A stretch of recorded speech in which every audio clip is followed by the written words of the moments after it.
ಸ್ನೇಹಿತರೆ ನಮಸ್ಕಾರ. ಭಗವದ್ಗೀತೆಯ ಪ್ರಸ್ತಾವನೆಯ ಮುಂದುವರೆದ ಭಾಗ.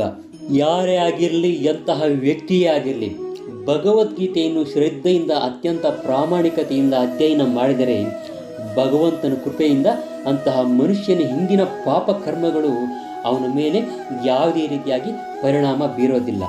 ಭಗವದ್ಗೀತೆಯ ಕಡೆಯ ಭಾಗದಲ್ಲಿ ಭಗವಂತನು ಉಚ್ಚ ಸ್ವರದಲ್ಲಿ ಈ ರೀತಿ ಹೇಳಿದ್ದಾನೆ: ಎಲ್ಲ ಬಗೆಯ ಧರ್ಮಗಳನ್ನು ಪರಿತ್ಯಜಿಸು, ಕೇವಲ ನನಗೆ ಶರಣಾಗತನಾಗು, ಎಲ್ಲ ಪಾಪಗಳಿಂದ ನಿನ್ನನ್ನು ಮುಕ್ತನನ್ನಾಗಿ ಮಾಡುತ್ತೇನೆ, ಹೆದರಬೇಡ.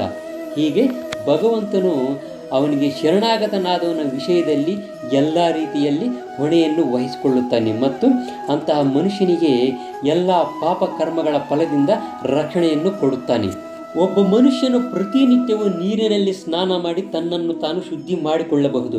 ಆದರೆ ಭಗವದ್ಗೀತೆಯ ಪವಿತ್ರವಾದ ಗಂಗಾ ಜಲದಲ್ಲಿ ಒಮ್ಮೆಯಾದರೂ ಸ್ನಾನ ಮಾಡಿದರೆ ಅಂತಹವನ ಐಹಿಕ ಜೀವನದ ಕೊಳೆಯೆಲ್ಲ ಸಂಪೂರ್ಣವಾಗಿ ನಾಶವಾಗಿ ಹೋಗುತ್ತದೆ.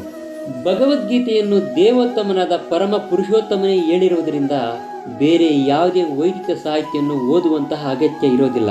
ಗಮನವಿಟ್ಟು ಸದಾ ಭಗವದ್ಗೀತೆಯನ್ನು ಕೇಳಿದರೆ ಮತ್ತು ಓದಿದರೆ ಸಾಕು. ಇಂದಿನ ಯುಗಗಳಲ್ಲಿ ಜನರು ಪ್ರಾಪಂಚಿಕ ಚಟುವಟಿಕೆಗಳಲ್ಲಿ ಎಷ್ಟರ ಮಟ್ಟಿಗೆ ಆಸಕ್ತಿಕರವಾಗಿದ್ದರು ಎಂದರೆ ಅವರಿಗೆ ಎಲ್ಲ ರೀತಿಯ ವೈದಿಕ ಸಾಹಿತ್ಯವನ್ನು ಓದುವುದಕ್ಕೆ ಸಾಧ್ಯವಾಗುತ್ತಿರಲಿಲ್ಲ. ಆದರೆ ಅದು ಅಗತ್ಯ ಇರ್ತಾ ಇರಲಿಲ್ಲ. ಪವಿತ್ರವಾದ ಶ್ರೇಷ್ಠವಾದ ಭಗವದ್ಗೀತೆ ಎಂಬ ಒಂದು ಕೃತಿ ಸಾಕು, ಏಕೆಂದರೆ ಅದು ಎಲ್ಲ ವೈದಿಕ ಸಾಹಿತ್ಯಗಳ ಸಾರಾಂಶ.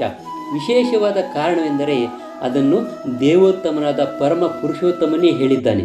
ಗಂಗಾ ಜಲವನ್ನು ಕುಡಿದವನಿಗೆ ಮುಕ್ತಿ ಸಿಗುತ್ತದೆ ಅಂದಮೇಲೆ ಇನ್ನು ಪವಿತ್ರವಾದ ಶ್ರೇಷ್ಠವಾದ ಭಗವದ್ಗೀತೆಯ ಅಮೃತವನ್ನು ಸವಿದವನಿಗೆ ಇನ್ನು ಯಾವ ರೀತಿಯ ಮುಕ್ತಿ, ಯಾವ ರೀತಿಯ ಪ್ರತಿಫಲ ಸಿಗುತ್ತೆ ಅನ್ನೋದನ್ನು ಒಂದು ಸಲ ಯೋಚನೆ ಮಾಡಿ.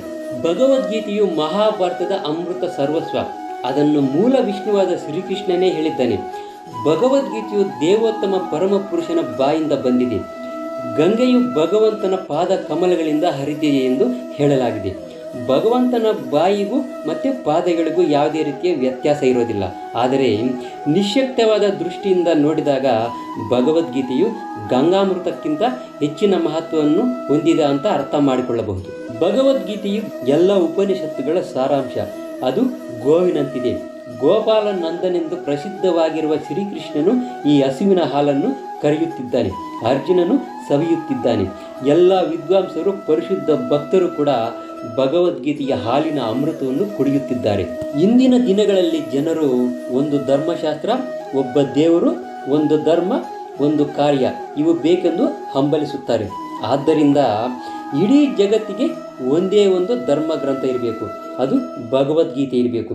ಇಡೀ ಜಗತ್ತಿಗೆ ಒಬ್ಬರೇ ದೇವರು ಇರಬೇಕು, ಅದು ಶ್ರೀಕೃಷ್ಣ ಆಗಿರಬೇಕು. ಒಂದೇ ಮಂತ್ರ, ಒಂದೇ ಪ್ರಾರ್ಥನೆ ಇರಬೇಕು. ಅವನ ನಾಮ ಸಂಕೀರ್ತನೆ ಹರೇ ರಾಮ ರಾಮ ರಾಮ ಹರೇ ಹರೇ, ಹರೇ ಕೃಷ್ಣ ಕೃಷ್ಣ ಕೃಷ್ಣ ಹರೇ ಹರೇ. ಒಂದೇ ಕೆಲಸ ಇರಬೇಕು, ಅದು ಪರಮ ಪುರುಷೋತ್ತಮನಾದ ದೇವೋತ್ತಮನ ನಾಮ ಸ್ಮರಣೆ ಮಾಡುವುದು, ಅವನ ಹೆಸರಲ್ಲಿ ಸೇವೆ ಮಾಡುವುದು ಮಾತ್ರ.